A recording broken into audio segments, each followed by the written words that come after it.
चलिए आज हरितानंद जंगल की एक बहुत ही मशहूर कहानी की गहराइयों में उतरते हैं। ये कहानी है तो पुरानी, लेकिन इसमें नेतृत्व और रणनीति का जो पाठ छिपा है वो आज भी उतना ही काम का है। तो इस कहानी के जरिए ये समझने की कोशिश करते हैं कि असली ताकत आखिर होती किस में है। तो कहानी की शुरुआत होती है दो शेर भाइयों से, और दोनों की सोच में जमीन आसमान का फर्क है। एक तरफ है रुद्रवीर, जो इंसाफ और जंगल के संतुलन में यकीन रखते हैं, और दूसरी तरफ है विक्रम भैरव, जिनके लिए बस ताकत और लालच ही सब कुछ है। देखिए, एक तरफ है राजा रुद्रवीर, जो सिर्फ आज का नहीं बल्कि आने वाले कल का सोचते हैं। उन्होंने शिकार के लिए भी नियम बनाए हैं कि सिर्फ बूढ़े और कमजोर जानवरों का ही शिकार होगा, ताकि जंगल का संतुलन बना रहे और कोई भी खुद को असुरक्षित महसूस न करे। और दूसरी तरफ है उनके भाई विक्रम भैरव। उनके लालच की कोई सीमा ही नहीं है। इतना शिकार किया कि अपना ही इलाका एक वीरान रेगिस्तान जैसा बना दिया। उनके लिए नियम कानून का कोई मतलब ही नहीं है। तो अब होना क्या था? सोच कि ये दो अलग अलग दुनियाएं टकराने वाली थीं, और इस टकराव की वजह बनता है एक छोटा सा बेबस परिवार जो बस अपनी जान बचाने की कोशिश कर रहा है।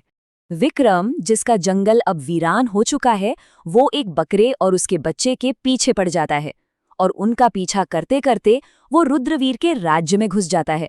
मतलब वो सीधे सीधे रुद्रवीर के बनाए कानून को तोड़ देता है।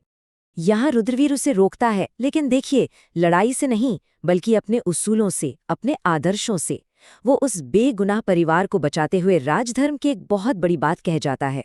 तो विक्रम उस वक्त तो पीछे हट जाता है, पर ये उसकी हार नहीं थी। ये एक चेतावनी थी, एक खुली धमकी थी कि आगे एक बहुत बड़ा तूफान आने वाला है। अब विक्रम को समझ आ गया था कि सीधी टक्कर में बात नहीं बनेगी, तो उसने अपनी रणनीति बदल दी।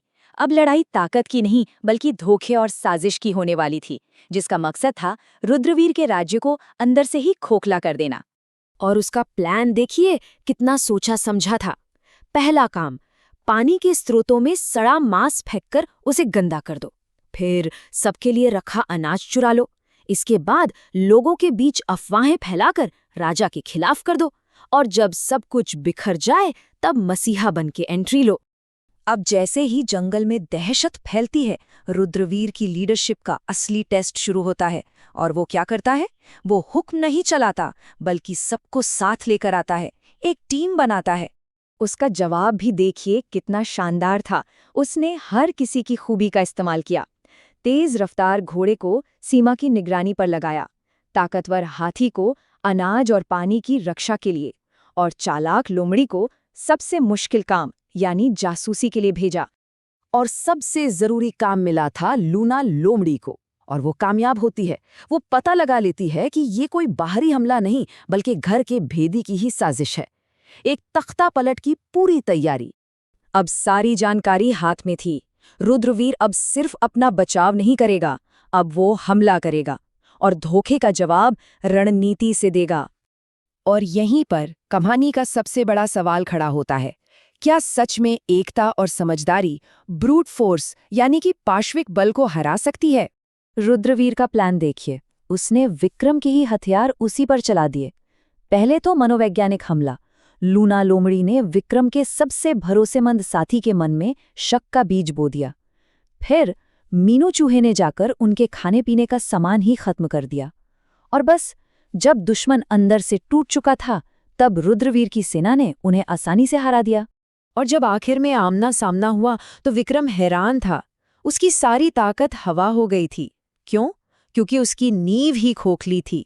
जो डर और मौका परस्ती पर टिकी थी, वो ढह चुकी थी।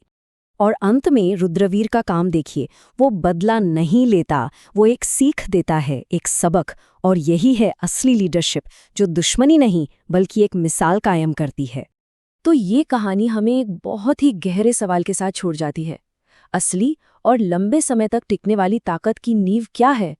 क्या वो किसी एक की मुट्ठी में बंद शक्ति है, या फिर पूरे समाज का भरोसा और उनकी एकता?